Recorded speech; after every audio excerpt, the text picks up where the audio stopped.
The Rabbi and the Painter by Shoshana Weiss, illustrated by Jennifer Kirkham. And Casey sent it to us. It is. We have an advanced reader's copy, so we'll get it out there for people to check out. The Rabbi and the Painter. And down here it says, "What do you think? A rabbi and a painter lived in nearby neighborhoods in Renaissance Venice. Although the men were very different from one another, their lives intertwined because of their shared curiosity about the world around them. Could this be a true story?" It's published by Kalaniot Books, and the copyright will be in September of 2021. Many years ago, the city of Venice was one of the most powerful in the world. Venice, in what is now Italy. Its port was deep, and its soldiers kept the city safe. Merchants came from all over the globe to trade goods here. Anything could be found in Venice: silk from China, sugar from Syria, spices from India, or wool from Flanders. The marketplace was a brightly colored mix of exotic clothes and foreign languages.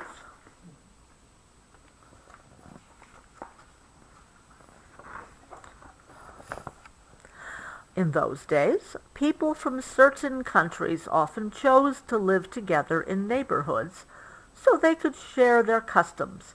However, the Jews in Venice were required by law to live in a neighborhood called the ghetto. In the ghetto, well, I think this may have been the original ghetto, a place where people very similar to each other lived together. In the ghetto, there were Jews from different communities all over the world. Each community had brought together their unique traditions, making the Venice ghetto an interesting place to live. Judah, a young Jewish boy whose ancestors had moved from Spain, lived in the ghetto. Although Judah was happy in his small community, he loved learning about life beyond its walls as well. His friends didn't understand this. "Why waste your time with others, Judah?" they asked. "You have everything you need here in the ghetto." But Judah couldn't help himself. He was curious. And so, when he wasn't in school, he liked to sit upon a bridge and watch people come and go. "Signore, mi scusi?" called the young Judah from his seat on the bridge.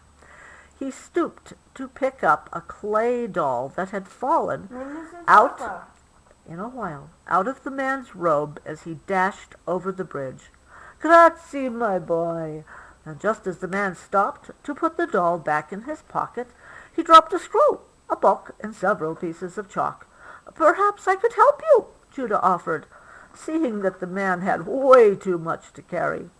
"Thank you. I just live across this bridge. My name is Jacopo." As they walked, Judith learned that the man was an artist who painted pictures for the many churches in the city.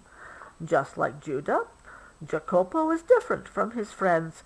While the other artists studied nature to make sure their paintings,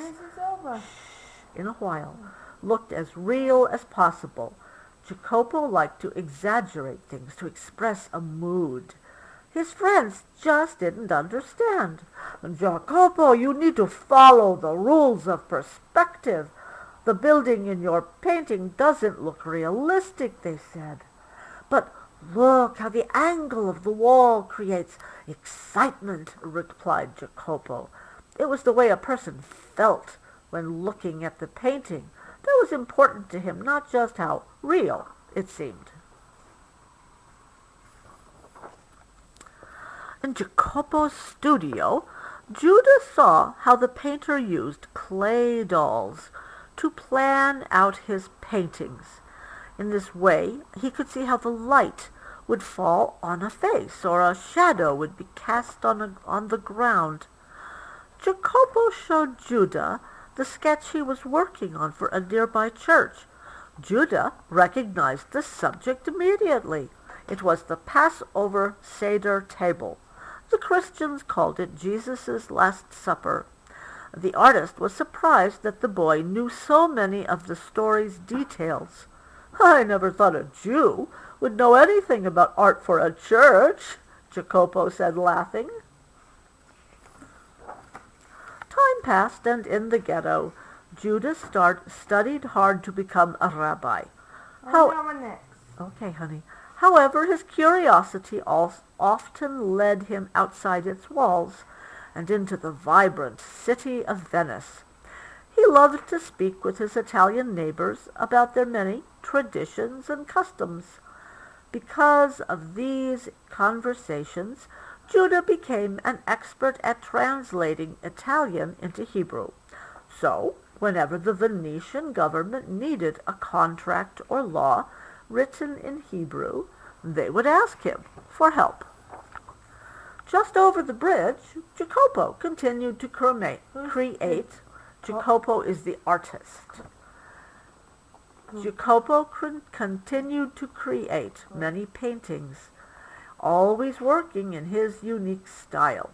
He became known as Il Furioso because he painted with a furious energy and didn't have patience for the rules the other painters followed. One day, the biggest and most beautiful church in Venice asked Jacopo to paint the Last Supper. He had painted this subject many times before, but this time it would be different.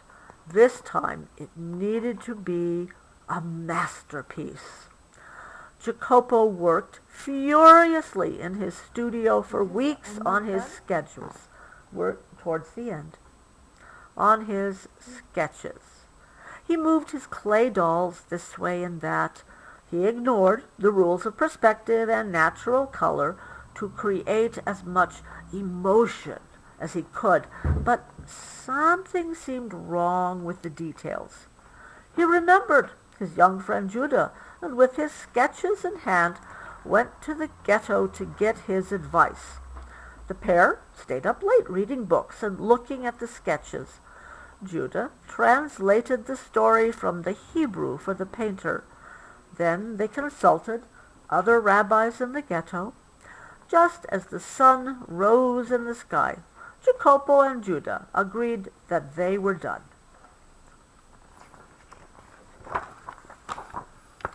Jacopo went back to his studio and started to paint. No, honey. And as he always did, he painted furiously.